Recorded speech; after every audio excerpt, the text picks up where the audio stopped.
BLM, also known as Black Lives Matter, is a movement made by the black community to be able to have freedom and the rights to choose what they wanted. This movement and its related organizations typically advocate against police violence towards black people, as well as for various other policy changes considered to be related to black liberation. The first Black Lives Matter movement happens on the 30th of July 2013, of which were proposed and executed by three radical black organizers, Alicia Garza, Patrice Cullors, and Opal Tometi. They created a black-centered political will and movement building project called hashtag Black Lives Matter on social media after the acquittal of George Zimmerman in the shooting death of African-American teen Trayvon Martin in February 2012.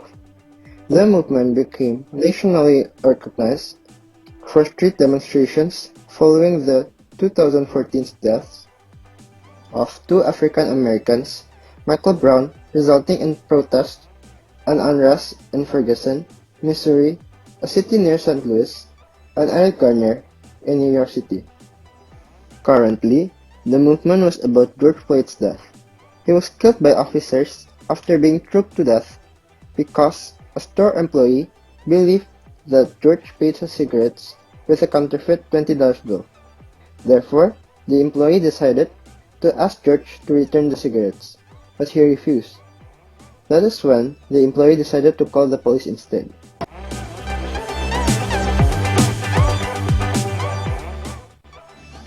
It goes by a group of people gathering together and walking near the president or the government's place in order for them to take action and actually listening to the protest. They are usually equipped with signs, water, and basic necessity, but some even came ready with shield and mask due to the police's action during a peaceful protest. Additionally, due to the protests, some of the protesters decided to take advantage of it by looting supermarkets and shopping malls. Police leaders generally agree that only a small percentage of protesters are looting, but the practice is still undeniably widespread. Sunday night, a group of people cleaned out stores across Lower Manhattan, stuffing shoes and electronics into garbage bags. Earlier, looters destroyed a Minneapolis Target and swept designer jeans out of the boutiques in Los Angeles.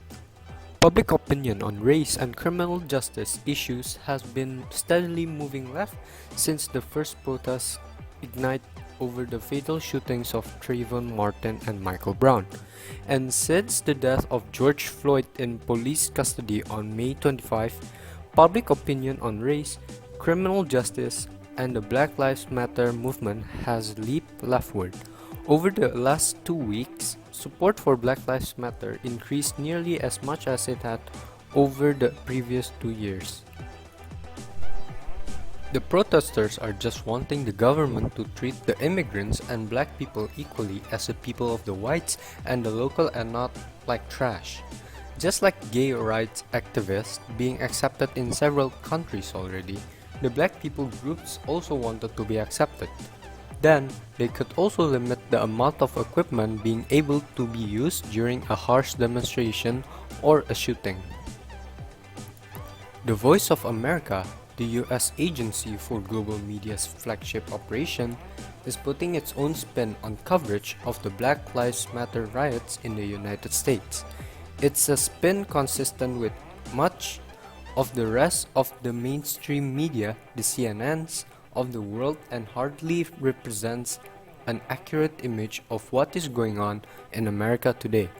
These kind of protests are most common in the television, but it only covers parts of the whole situation. The television are generally showing the dark side of the situation due to the increase of viewers watching. Looting generally don't happen often as some people are more into peace and actually taking action to loot. People generally loot cause they think the government has already taken a lot of money from their bank account and make them suffer. These pictures showed how the action of the police handling these demonstrations from time to time, and has been proven that due to the inactivity of the military, the police have taken more and more equipment from it and ended up being a modern-day urban soldier who kills and hurts people during a peaceful demonstration. In Minneapolis, where George Floyd was killed, a majority of the Minneapolis City Council pledged to vote to disband the police department per the New York Times. That means they decided not just to defund the police, which would mean taking money away and reinvesting in community programs, but dismantle the force completely, replacing police with trained professionals to respond to different types of calls. Though Minneapolis Mayor Jacob Frey opposed the decision, the city council has enough votes to overrule his veto power.